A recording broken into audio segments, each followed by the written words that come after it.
Here we go, ladies and gentlemen. It's Hungary, the Hungaroring, Budapest. Oh, the weather, the track. It's a great track. It's a slow speed track, but it's a savage class track. And it's the last race before the summer break of 2025.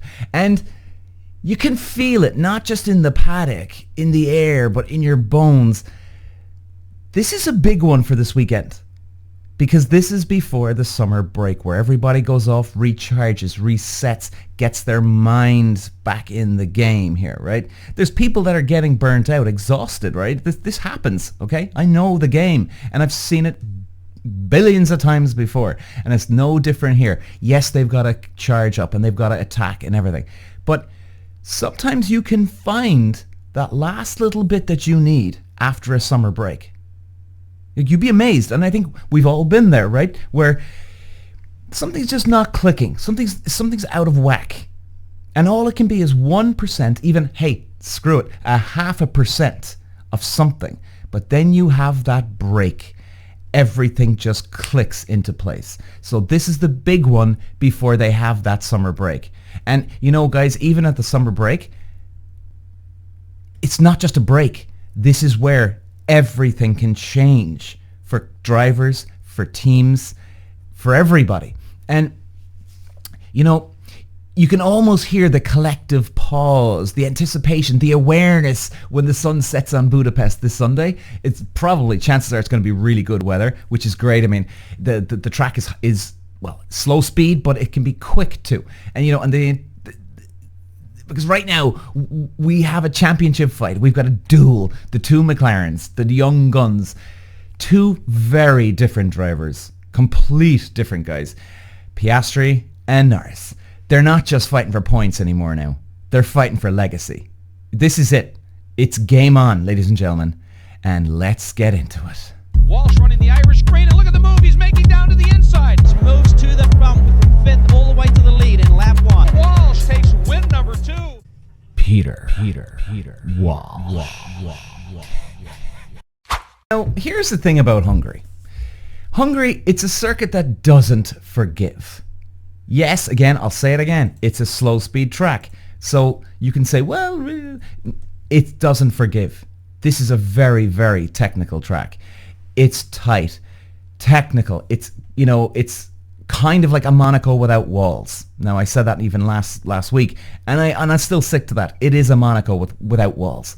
But honestly, that's a bit of an insult to Hungary too, because Hungary's got bite. This is a track where if you miss one corner, you don't just lose time there, you ruin your entire lap. And that's exactly why this weekend could be dripping with tension. McLaren has the car, no question. The orange cars, man, they've been on the class of the field since the start of the year, right? And that's why Piastri and Norris running the table on points. They're at the top. They're kicking ass. But here's the conflict. McLaren don't just have two drivers. They've got two egos now. Two different styles. And two guys who both believe this is their moment. Make no mistake about it. They both believe this is their moment. This is the time that they come out of behind the shadows and into the sunlight. And it's beautiful. And the numbers don't lie, right? Okay. We're going to look at the TV or the screen here. Piastri, 266 points. Norris, he's on 250.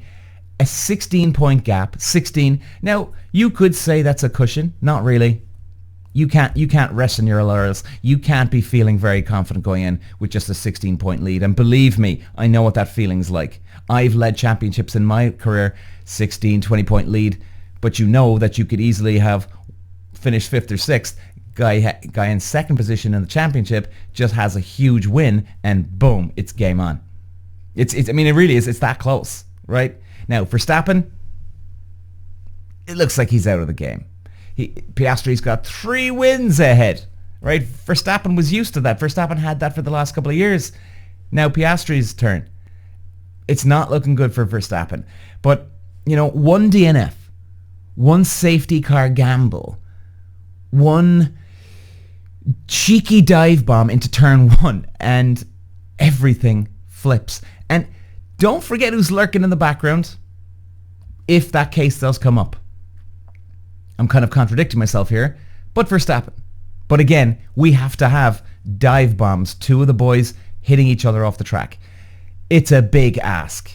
It's a big ask that with 3 race wins in hand, that's going to happen. But, you know, we've seen stranger things that have happened, and he is lurking in the background. So look, you see, I'm kind of conflicted here, right? You know, 1 minute I'm like, nah, there's not a hope. It's all over. It's done. But then all of a sudden then I'm like, well, look, you never know. We've seen Senna and Prost at McLaren, right? And we're talking about the same team here. McLaren, they took each other off countless times. Now, it's a very, very big ask. Let's make no mistake about it. Now, can we see McLaren tripping each other up? What do you think? Now, let's look at the track. So, the Hungaroring itself. The track doesn't just host drama. It does create a lot of scenarios. I mean, even Schumacher back in the day. To be honest, Schumacher had his greatest performance I've ever seen in my life. When it comes to Schumacher, sorry, not Senna or comparing anybody else. But Schumacher, it was unbelievable. In the Ferrari, he was in the lead. He has a bit of a knock. He goes off the track, and then he's got to make it up. He does 11 qualifying laps in a row where he would have put it on pole. Ladies and gentlemen, do you realize how hard that is? Do you realize how tricky that is? That is insane, especially with race pace, race setup.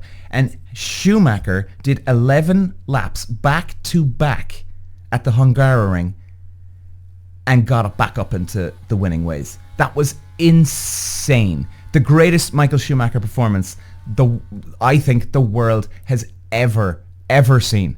And it's going to be 70 laps. I think was it 306 kilometers of relentless cornering. You know, forget the long straights. This is a rhythm track. This is all about momentum. You have to get into momentum, into the flow. And like I said a moment ago, you make one tiny mistake, it absolutely kills you for the rest of the track. So it's all about getting that momentum. Turn 2 is everything here. You nail turn 2, you open up the lap like a magician's pulling scarves out of a hat, because the exit speed you carry from turn 2 gives you the momentum into 3, 4, 5, 6, 7, all the way through that delicious middle sector. And you mess it up, you're done. No pole, no clean air. And let's be honest, if you don't start near the front in Hungary anyway, you're just signing up for a long, sweaty afternoon stuck in traffic. Now, unless you've got some good speed on the straight and you can catapult your way in to turn 1, but that's a big ask. And this year, there's even more weight on the apex because McLaren has built a car that lives for momentum. It's like a surfer catching that perfect wave. Once they're up, they ride it the whole way through, man. And which means whoever owns turn 2 this weekend owns Hungary. Now let's talk about how things are going to play out this weekend. Of course, we can't predict the future here, obviously, but Hungary is a very high mechanical setup grip track with high downforce, and they're going to be looking for as maximum as they can. You want the car sucked to that tarmac like a vacuum cleaner, lads, and every bit of mechanical grip you can squeeze out of that suspension, every bit of aero load you can cram onto the chassis. But most importantly, it's all about the mechanical grip. Because if you get the mechanical grip sewn up in the bag, you can then actually sacrifice some aero grip. And if you can sacrifice aero grip, that means you'll be a little bit faster down that straight. So that's very, very crucial. But McLaren, they're loving it. It's a high downforce monster. It really is. They can probably bolt on the hard tires and laugh because they've got the grip for days. Now that's the thing to watch here at Hungary, right? If you see the cars rolling on those hards during the race and they've got speed, pace, now that's not a gamble. It's not even a flex. It just shows you how good their car is. And it means they've so much inherent grip, they can actually afford to lose it, like I'm saying, with the simple tire strategy. And if you see someone on softs, that's a kind of a red flag. That's code for we're struggling, we're searching for grip we don't have. And that's where the other players in the championship, like Verstappen, Russell, Leclerc, might throw a little chaos into the mix because the Red Bull is still exceptionally good with momentum. You can carry so much speed with that Red Bull car into corners. It's insane. Technically, it's better than the McLaren, but McLaren have the overall consistency. And, you know, even speaking of Mercedes, you know, let's not forget George Russell. Okay, now look, he's out of it. All right, he's doing all right. He's doing okay. The win in Canada helps them. There's no doubt about it. I think they're going to really get screwed this weekend, unless they get some different setups, and I could be wrong, because the McLaren seems to do very, very well on bumpy tracks like Brazil or places like Canada where you don't need huge amounts of grip, right? In fact, I think in many ways they struggle with too much grip. Now, you could be saying, well, that's kind of a good problem to have, Peter, right? No. You can have cars that have way too much grip and you just can't dial it back to get to a stage where it's neutral. Then you can have cars at the back end, they just don't have any grip, and no matter what they do, they can't get any grip in their car. So it's just so all over the place. You always have that fine balance, you know? Balancing like a knife on your finger, you know? Have it midway, you've got the perfect balance. Goes one side to the other. If it goes one side and it flops, what do you have? No balance. Nothing. So here's the picture. Sunday afternoon, lads. 70 laps. The track shimmering in the heat. The claustrophobic Hungaroring laying out compression. The feel like an accordion. Piastri and Norris. Lights out.